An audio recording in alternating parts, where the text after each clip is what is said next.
अभी हमने PK 8303 की जो इन्वेस्टिगेशन था वो सारी हमने 2 सीरीज की थी, और जो हम विंग कमांडर जफर इकबाल ने जो रिपोर्ट में कहा था वही ऑलमोस्ट मतलब वही रिपोर्ट आई। और उसके बाद मुझे बहुत सारी मेल्स आई, बहुत सारे लोगों की ये चाह रहे थे कि वो PK 661 जो चित्राल से इस्लामाबाद के लिए फ्लाई की थी 7 दिसंबर 2016 को एट 3:30, सैडली उसने लैंड करना था 440 पर, लेकिन वो नहीं पहुंच सके और वो क्रैश हो गई। और उसमें 47 पैसेंजर्स थे, जिसमें से 5 जो थे वो क्रू मेंबर्स थे एंड 42 वर द पैसेंजर्स। और उसमें सारी जानें बहुत इंपॉर्टेंट थी, लेकिन हमारे मुल्क का बहुत बड़ा नाम, हमारे बहुत प्यारे जुनैद जमशेद भी उसमें ट्रेवल कर रहे थे। वेरी सैड, लिटरली मैं आपको बताऊं, मैं इसकी जब मैं लिख भी रही थी तो मैं बहुत सैड हो रही थी। मेरे से ये इसकी प्रिपरेशन नहीं हो रही थी कि मैं क्या बोलूं। और इसमें डिप्टी कमिश्नर जो थे चित्राल के, वो भी अपनी फैमिली, क्योंकि आज तक इसकी कोई फाइनल रिपोर्ट हमारे सामने नहीं आई है। तो हमने विंग कमांडर जफर इकबाल को वंस अगेन इनवाइट किया कि वो हमें बताएं। उनको बहुत ज्यादा एविएशन एंथुसियास्ट हैं वो, तो हम उनको लेते हैं अपने साथ। अस्सलाम वालेकुम सर। वालेकुम अस्सलाम वरहमतुल्लाह। क्या हाल है आपका, कैसे हैं? बहुत शुक्रिया, thank you very much. It's a sad thing, but you know, giving a right information is also लोगों के लिए बहुत important होती है। बिल्कुल सही है, क्योंकि आमतौर पे अगर कोई गाड़ियों की टक्कर हो या कोई शिप का कोई सिंकिंग हो जाए तो वो तो तकरीबन सामने नजर आ जाता है, लेकिन हवाई जहाज वो भी स्पेशली अगर किसी पहाड़ी पे जाके टकरा जाए तो चूंकि उसकी एविडेंस तक नहीं मिलती, उसके स्पेयर पार्ट्स जो हैं, जो पार्ट्स हैं जहाज के, वो बहुत दूर दूर तक गिरे होते हैं। जैसे ये ATRS जो पार्ट्स थे वो 2.5 किलोमीटर दूर तक बिखरे हुए थे, और पहाड़ी इलाके में 2.5 किलोमीटर दूर तक जाके चीज़ों को निकाल लेना बहुत बड़ी बात होती है। और उसमें भी मुमकिन है कि कोई ना कोई बहुत ही इम्पोर्टेंट जो ज़रूरी पुर्जा है वो ना मिले, या चूँकि वो वहाँ बहुत सारे गांव वाले लोग इकट्ठे हो गए थे जब मस्जिद के इमामों ने ऐलान किया कि जहाज़ क्रैश हो गया तो जल्दी वहाँ पहुँचें, तो कई लोग उठा के बच्चे जेब में भी डाल के कोई चीज़ ले जाते। Oh my God. और फिर ये भी हो सकता है कि भाई कोई चीज़ वहाँ धंस गई हो के अंदर, कोई छोटा सा पुर्जा, तो बस जो पुर्जे बहुत छोटे-छोटे होते हैं, तो वो बहुत ज़रूरी हैं, वो वाइटल होते हैं। तो वो ज़मीन के अंदर धंस गया, बारिश हो गई, वो उसके अंदर घुस गया, आप ढूँढते रहे, आपको नहीं मिला, तो इन्वेस्टिगेशन उससे कंप्लीट नहीं होती। ओके, इसका एक इम्प्रेशन था कि ये जब टेक ऑफ किया था उसी टाइम से इसके इंजन जो था उसको कह रहे थे कि वो एक इंजन पे टेक ऑफ किया था, और लोग इसी को सस्पेक्ट कर रहे हैं कि यही रीजन है उसका। क्या ऐसा हो सकता है कि एक इंजन के साथ जहाज फ्लाई कर जाए टेक ऑफ? हाँ, ये जब ये क्रैश हुआ तब भी लोगों के दिल में ये बात थी, और वो लगातार मुझे ये सवाल पूछते थे, तो उनको मैं कहता था कि ये मुमकिन नहीं है। जब जहाज में खराबी पैदा हो जाए टेक ऑफ से पहले, तो वो हमेशा फ्लाइट को वही पायलट रोक देता है, किसी सूरत में टेक ऑफ नहीं करता। हाँ, ये मुमकिन है कि जहाज जब टेक ऑफ करते हुए बिल्कुल टेक ऑफ स्पीड तक पहुंच जाए, जिसके बाद जहाज को रनवे पे रोकना मुमकिन ना हो। ऐसी स्पीड होती है कि भाई आप बिल्कुल रनवे के एंड में पहुंच गए या सेंटर के आगे पहुंच गए और इमरजेंसी हो गई, इंजन फेल हो गया, अगर आप रोकना चाहें तो आगे इतनी रनवे अवेलेबल नहीं है कि आप जहाज को रोक सकें, तो जहाज नीचे क्रैश हो जाता है। तो उस हालत में जहाज कंटिन्यू करता है और टेक ऑफ कर जाता है एक इंजन के ऊपर। और एक इंजन के ऊपर ये जहाज इतने सेफ होते हैं कि वो सारा अपना रास्ता तय करके इस्लामाबाद आराम से लैंड कर सकता था जहाज। लेकिन ये नहीं हो सकता कि टेक ऑफ पॉइंट पे इंजन में खराबी हो और उसके बावजूद पायलट जो है वो टेक ऑफ के लिए चल पड़े, क्योंकि फिर उसमें इतनी पावर ही नहीं होगी कि वो टेक ऑफ कर सके।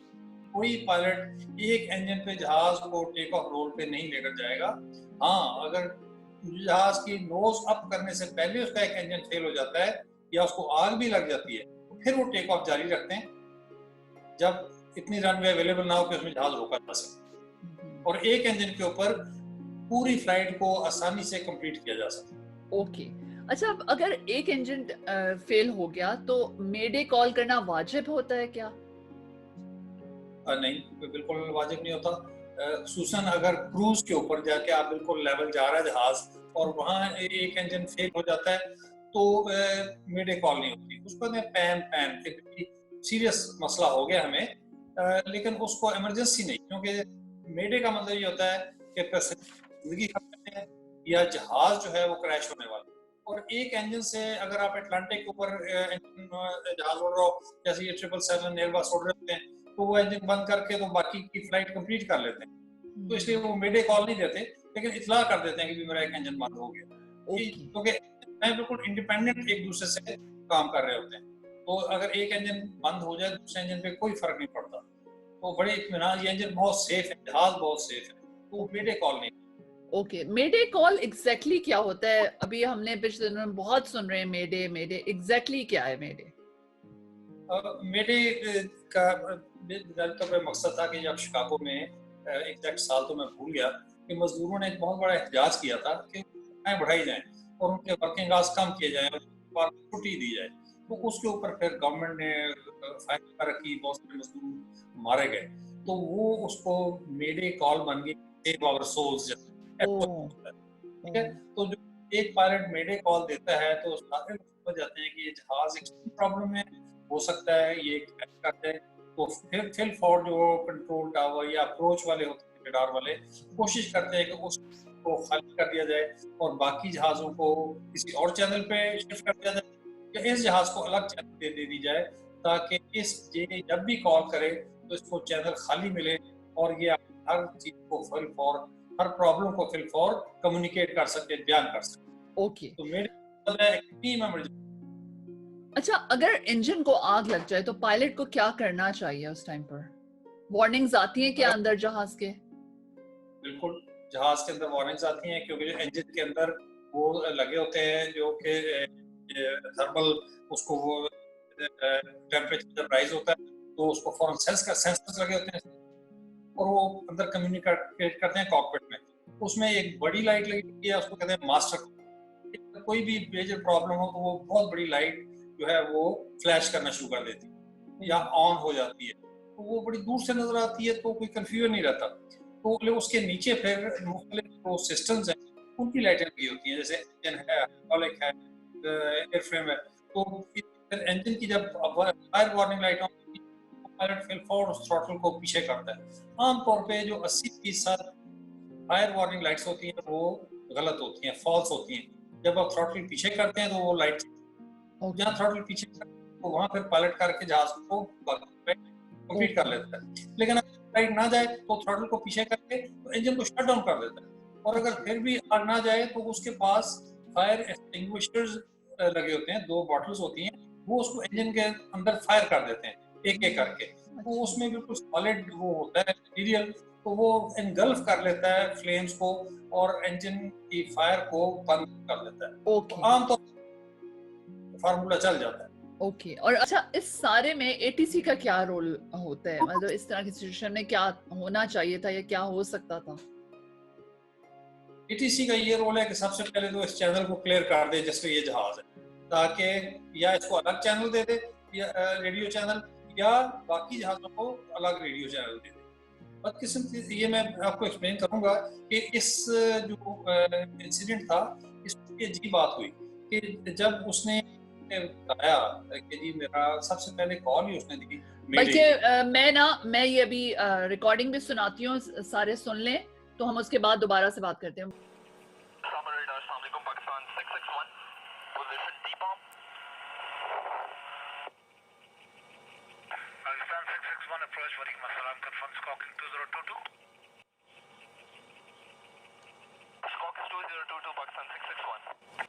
Identified 38 miles northwest of Islamabad, route via T-bomb, and expect vectoring guidance runway 30, QNH 1016.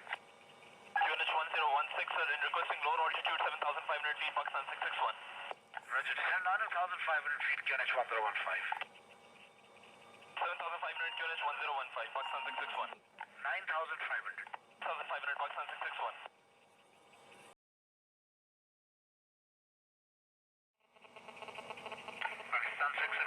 Islamabad approach. Go ahead, Pakistan 661. Roger, lost radar contact 36 miles northwest northwest of Islamabad. Stand by Pakistan 661. 1 radar contact established 34 miles northwest now. 661 report altitude. Mayday, mayday, mayday, Pakistan 661. Sir, we've lost one engine. Roger, Pakistan 661, this is Islamabad approach. You can set course directly for overhead Romeo November. Your last position observed was 33 miles northwest of Islamabad, heading east. Setting direct course for Romeo November, Pakistan 661. Tempo 271 established LOCTAS at runway 307, dear me. 271, position correct, contact tower 1237, Allah Hafiz. 1237, Allah Hafiz, Blue 271. Pakistan 661, Islamabad approach, request number of souls on board and confirm left engine loss. Sir, we have 47 souls on board and we are right now position T-bomb maintaining 7,000 feet and proceeding direct Romeo November. Roger. Negative radar contact as yet. Assalamualaikum, Shaheen 122 turning left, heading 270, passing 4100. Roger. Shaheen 122 Islamabad approach from Nikum identified after departure runway 30, proceed as clear. You are clear, sir. I'm requesting further climb via router 45. Roger.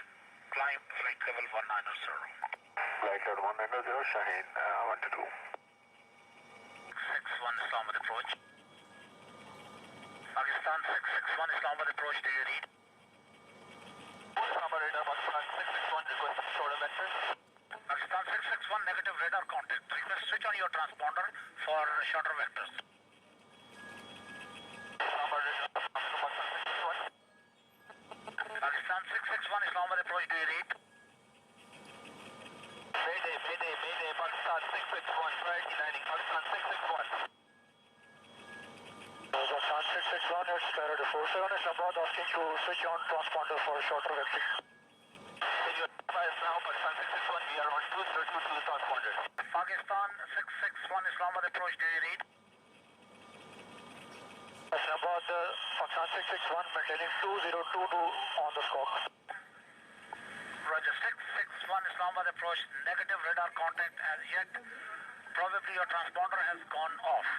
And confirm your Victor mic with the ground. Affirmative, your Victor mic with the ground and sir, our transponder is on, Pakistan 661. Roger, 661, you are cleared to home on to Romeo November and confirm your Victor mic.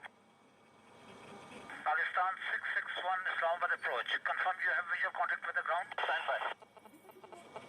661, Pakistan 661 Islamabad approach, request your DME from Romeo November. 661, confirm DME short Romeo November. Stand by, Pakistan 661.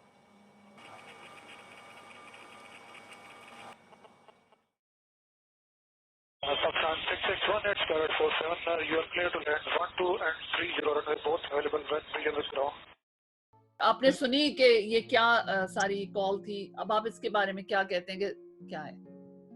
देखिए, इसमें आप गौर करें कि सबसे पहले जो जहाज है उसने इमीडिएटली उसको कॉल दी है, मेडे कॉल, सबसे पहले मेडे मेडे।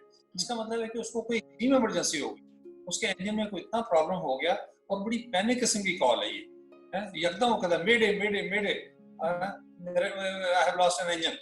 तो अगर सिर्फ इंजन चला जाए तो इतनी पैनिक कॉल नहीं देता।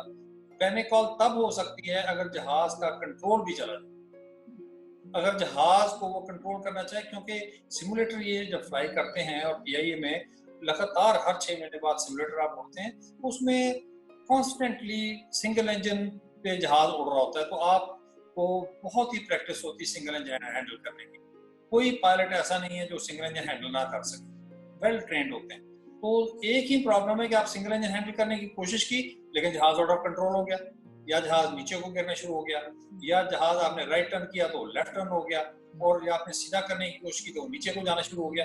तो ये बहुत बड़ा इशू हुआ मेरे ख्याल में कि इनको मल्टीपल इमरजेंसी हुई है। जो इंजन फेलियर है या उसमें साथ बर्ड हिट हुई है, fire combined with bird hit, या वो फायर इतनी ज्यादा हुई है कि जिससे कि एक पोर्शन चला गया जहाज का और इनसाइड उनको वार्निंग नहीं आई। कोई इलेक्ट्रिकल फेलियर साइमल्टेनियसली हो गया, तो जो सेंसर्स हैं वो काम नहीं कर रहे थे। तो ये मल्टीपल इमरजेंसी है जिसकी वजह से एक इंजन फेल हुआ है और साथ ही आउट ऑफ कंट्रोल हुआ है। तो जहाज को नीचे को आना शुरू हो गया। ये मैं आपको मैप से मैंने बनाया, ये मैं आपको दिखाता हूँ। जी आपको नजर बिल्कुल आ रहा है, बिल्कुल आ रहा है। ये देखें कि ये जहाज 14,500 फुट के ऊपर आ रहा है, बिल्कुल सीधा, यानी लेवल जा रहा है। अब यहाँ आके इसके इंजन में प्रॉब्लम हुआ है और कोई ऐसा प्रॉब्लम हुआ है कि एकदम ये जहाज नीचे को आना शुरू हो गया एट वंस, के मतलब इट हैज फॉलन। ये फ्लाइट डेटा रिकॉर्डर जो होता है जहाज में, ये उसकी एक डिपिक्शन है जो मैं आपको दिखा रहा हूँ कि एकदम उसने हाइट लूज करना शुरू की। तो फिर यहाँ आके थोड़ी देर के लिए जहाज उसके कंट्रोल में हुआ है, कोई 9,500 फुट के ऊपर। अब यहाँ उसने मेडे कॉल दी है, मेडे उसने कॉल दी कि जहाज कंट्रोल में नहीं है। और थोड़ी देर के जब जहाज कंट्रोल में हुआ है तो उसने चेंज ऑफ ऑल्टीट्यूड मांगा है कि मैं अपना ऑल्टीट्यूड कम करना चाहता हूँ। तो उसने 7,500 मांगा है, लेकिन कंट्रोलर ने उसको 9,500 फुट दिया। तो ये चंद मिनट, सिर्फ 2-2.5 मिनट ये सीधा गया है और उसके बाद फिर जहाज आउट ऑफ कंट्रोल हो गया। फिर जहाज आउट ऑफ कंट्रोल होके ये नीचे पहाड़ियां उनसे जा टकराया है। और ये सारा काम सिर्फ 4-4.5 मिनट के दौरान हुआ है। ठीक है, कभी भी ऐसा नहीं होता कि अगर आप इंजन फेल हो तो ये होता है कि आप वो हाइट मेंटेन नहीं कर सकते, लेकिन जहाज फिर सिंगल इंजन परफॉर्मेंस के ऊपर वो थोड़ा नीचे आना शुरू हो जाता है। ठीक है, नीचे आता जाता है। लेकिन ये देखें यहाँ भी पहाड़ियां बहुत बुलंद हैं और वो सिंगल इंजन के ऊपर भी आराम से आके यहाँ करके आके रावलपिंडी है, वो आराम से आके लैंड कर जाता है, कोई मसला ना होता। लेकिन उसकी जो कॉल है बड़ी पैनिक कॉल है ये, यहाँ मेडे मेडे मेडे उसने बोला एकदम। और टावर ने उसे पूछा नहीं कि आपको क्या प्रॉब्लम हुआ है। टावर का इसमें बड़ा अजीब रोल है कि टावर ने उसको उसकी फ्रीक्वेंसी भी क्लियर नहीं की। उसी के बीच में शाइन एयरलाइन भी बोल रही थी, एयर ब्लू भी बोल रहा था, एक छोटा सा मशाक आर्मी का वो भी उससे गुफ्तगू कर रहा था। और उसने कभी भी उसको नहीं पूछा कि भाई आपको प्रॉब्लम क्या हुआ है, आपको हेल्प क्या चाहिए। ठीक है, मतलब मुझे सारे जो आपने सुनाई है कहीं भी कंट्रोलर की आवाज में अर्जेंसी नजर नहीं आई कि वो उसको अर्जेंटली डील करे और उसको एक अलग चैनल पे दे दे। उसको ज्यादा परेशानी यही थी कि क्या विक्टर माइक चार्ली है। विक्टर माइक चार्ली का मतलब होता है कि आपको जमीन नजर आ रही है। ठीक है, विजुअल मेट्रोलॉजिकल कंडीशंस हम कहते हैं कि आपको जमीन नजर आ रही है, आपका ट्रांसपॉन्डर कोई काम नहीं कर रहा। और उसने कुछ नहीं पूछा कि भाई आपको प्रॉब्लम क्या हो गया, मसला क्या हो गया। ठीक है, फिल फॉर आपको क्या इमरजेंसी चाहिए। और उसने भी प्रायोरिटी लैंडिंग मांगी, बस उसने भी कहा प्रायोरिटी लैंडिंग। उसने भी बस सिर्फ बताया कि लॉस्ट वन इंजन, और ये नहीं बताया कि भाई क्या इंजन में कोई स्ट्रक्चरल फेलियर है, कंट्रोल लूज हो रहा है। और उसकी आवाज से भी ऐसा लग रहा था कि बस ये अंदर बहुत कंफ्यूजन है कॉकपिट के अंदर, उनको मालूम नहीं है कि एग्जैक्टली क्या हो रहा है। और वो आपस में जहाज को कंट्रोल करने की कोशिश कर रहे हैं और टावर से भी बात करने में कोई खास कंफर्टेबल नहीं थे क्योंकि वो जहाज को कंट्रोल कर रहे थे। और इसी कश्मकश में जहाज नीचे गिर गया। मुझे तकरीबन पक्का यकीन है कि ये मल्टीपल इमरजेंसी हुई है। ये मैं आपको दूसरा भी चार्ट दिखाता हूँ। ये देखें, ये मैंने पूरा बताया कि ये चित्राल से टेक ऑफ किया एटीआर ने, एटीआर 42-500, जो बहुत अच्छा जहाज है। नजर आ रहा है कुछ चार्ट? बिल्कुल बिल्कुल क्लियर। 14,500 फुट के ऊपर ये जहाज आ रहा था और ये नॉर्मल इसकी फ्लाइट का रूट है। और ये जहाँ जगह हवेलियां, वहां से वो राइट टर्न करता है जहाज और सीधा इस्लामाबाद एयरपोर्ट पे आ जाता है। वो इधर तक पहुंच चुका था, यहाँ पहुंच चुका था। ये देखें कि यहाँ आके उसको प्रॉब्लम हुआ है कि इंजन का मसला हुआ है। पहले उसने इंजन के मसले को हैंडल करने की कोशिश की है, जब मसला हैंडल नहीं हुआ क्योंकि फ्लाइट डेटा रिकॉर्डर के मुताबिक 13,700 फुट के ऊपर था जहाज जब उसको मसला हुआ है। लेकिन जब उसने उसको कॉल दी है तो वो थोड़ा नीचे आ चुका था। फिर उसने कॉल दी, उसने ट्राई किया हैंडल करने की, नहीं हुआ तो उसने सीधा मेडे कॉल दी। मेडे कॉल का मतलब ये है कि जहाज जो है वो गिरने के खतरे, उसका खतरा है। तो तभी हो सकता है कि अगर जहाज उसने हैंडल करने की कोशिश की और वो हैंडल नहीं हुआ तो फिर बहुत कंफ्यूजन में उसने ये कॉल दी है। और फिर थोड़ी देर के बाद उसने उसको डिसेंड मांगा है कि मैं नीचे आ जाऊं। और उसके बाद फिर उसने वो एकदम जहाज हैंडल करने में लग गए हैं। आप देखेंगे बीच में 1-1.5 मिनट आरटी कॉल नहीं है। इसका मतलब है कि वो आपस में जहाज को हैंडल करने की कोशिश कर रहे हैं। और जब जहाज हैंडल नहीं हुआ तो उसके बाद उनकी आरटी बिल्कुल गायब हो गई। उसने प्रायोरिटी लैंडिंग दोबारा दी, दोबारा मेडे कॉल दी और उसके बाद वो गायब हो गई। तो ये वो फ्लाइट का वो जो मैंने प्रोफाइल बनाया है, और ATC का जो रोल होता है वो उसने थोड़ा सा अदा किया, फुल्ली अदा नहीं किया। उसने कहा कि रनवे अवेलेबल है, आप आ जाए, लैंड कर दें, लेकिन उसके लिए अलग चैनल सेटअप नहीं की, और दूसरे जहाज़ों को ये नहीं कहा कि भाई आप अलग होके दूसरे चैनल पे आके बात करें। तो क्या अब जब मुमकिन था कि वो पहुंच जाता इस्लामाबाद इस सिचुएशन में? नहीं मुमकिन था। अगर उनका स्ट्रक्चरल फेलियर हो गया, कोई ऐसी बर्ड हिट हुई कि उसने विंग का कोई हिस्सा तोड़ दिया, या कोई और आग लगने से विंग टूट गई, तो फिर कोई तरीका नहीं था। दोनों में नहीं थी। दोनों में लेफ्ट इंजन और वन इंजन उसमें था एक प्रॉब्लम था, और राइट इंजन सही काम कर रहा था। अगर स्ट्रक्चरल फेलियर ना होती तो और जहाज उड़ने के काबिल होता तो बड़ी इत्मीनान से जहाज पिंडी पहुंच जाता। चलते चलते बंद हो जाए तो उसकी क्या वजह होती है? उसकी कई वजूहत हो सकती हैं। ये हो सकता है कि मसलन इंजन का ऑयल लीक कर गया, जिस तरह गाड़ी का ऑयल लीक कर गया तो इंजन सीज हो जाता है, तो जहाज के इंजन का भी ऑयल लीक कर गया तो सीज हो जाएगा। दूसरा ये है कि फ्यूल उसके ऊपर, जहाज का जो फ्यूल सिस्टम है उसमें कोई प्रॉब्लम हो और फ्यूल लीक होना शुरू हो जाए, और उस साइड से फ्यूल ही सारा खत्म हो जाए, तो इंजन में फ्यूल जाना बंद हो जाए, उसमें हाइड्रोलिक जाना बंद हो जाए, तो उसकी इलेक्ट्रिक मेल फंक्शन हो जाए तब भी हो सकता है। उसको कोई बर्ड हिट कर जाए तब भी उसका इंजन बंद हो सकता है।